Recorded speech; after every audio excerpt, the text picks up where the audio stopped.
I was torn between what I should start with. So I'm going to start off with the most celebrated event of them all, the launch of WhatsApp Pay, and obviously what has happened with UPI in India. UPI hitting milestones was expected because of the kind of momentum that it's seen over the last 2 years. But hitting the big 2 billion milestone in the festive period has been extremely huge. And for me, while this is cause for huge celebration, I think what really did not get a lot of attention was that the number of UPI users has actually helped us go beyond the typical 50 million users who used to use a lot of digital payments. And for me, that is actually worth a lot more cause for celebration than the 2 billion number.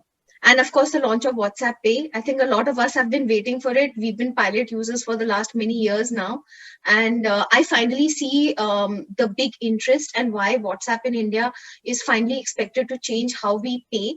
But personally, for me, again, I don't see how this is going to essentially change what we are already used to doing with UPI.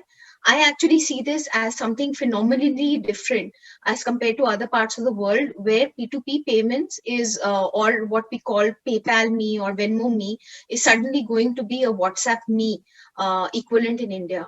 And again, this is something which is only going to happen in this part of the world, which is unprecedented for a country like India, which seems to be behind other digital majors in the world. The second for me is, of course, the other big event, which Mr. Mark Zuckerberg and Mukesh Ambani ji was talking about for a very long time in the Facebook event that just happened, I think, earlier this month. And apart from the 16 billion that he raised, and which he very nicely talked about how Facebook had showed a lot of interest in Geo, and therefore a lot of faith and trust in his organization. I think what it really helped build was that in April, during the peak of the pandemic, it completely hit an explosion and created a boom of funding and FDI investment in India. And it all happened at the back of FinTech, pure platform play fintech, and that's never happened. 16 billion is a huge number.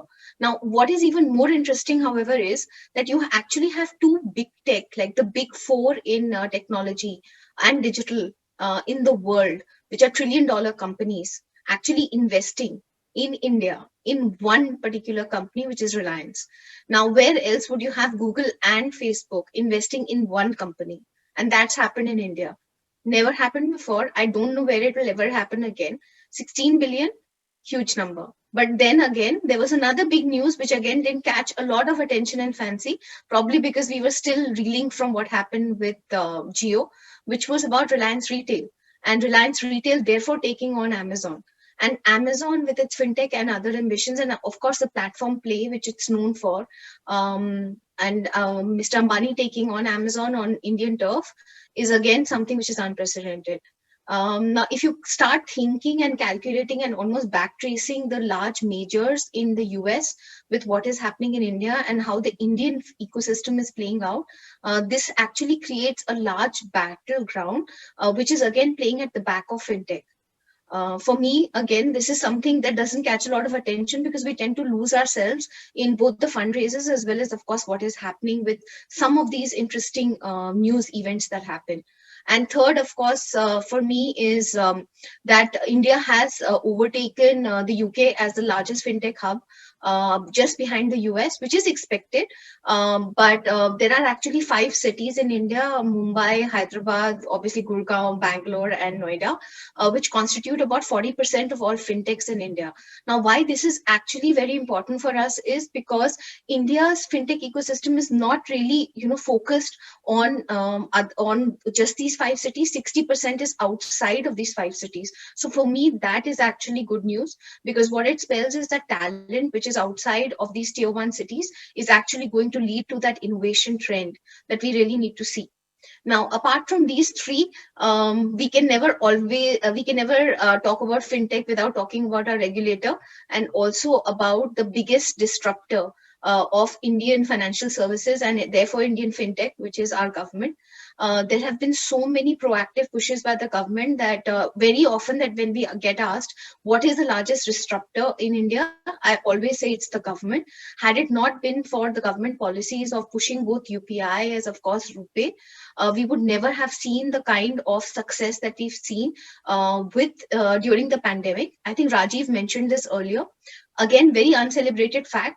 But imagine the state of the country if 50 crore people had not received a direct benefit transfer.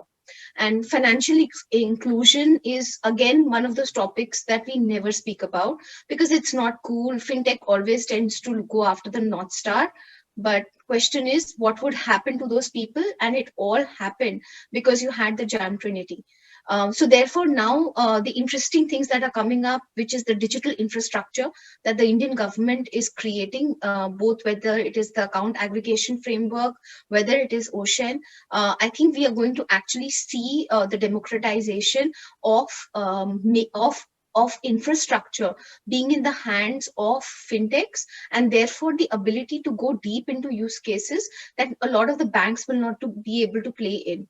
And once that starts happening, obviously that will open up a large number of use cases that are up for innovation and up for grabs in terms of grabbing both open spaces as well as, of course, the ability to capture new users, which are going beyond the 100 million. So for me, it's about WhatsApp taking over the UPI numbers from 100 million to 400 million, which is how many users we have in India.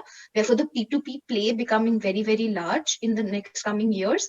And of course, Geo taking the platform play much, much beyond. And if I'm not mistaken, then probably also the NUE that they've applied for. Of course, this is one of those best kept secrets that nobody talks about. If that happens, then I think this is going to be an interesting power play with big, large tech for it, as well as, of course, Indian regulators and Indian infrastructure backing Geo. And third, of course, for me is going to be the infrastructure play with at the back of the India stack.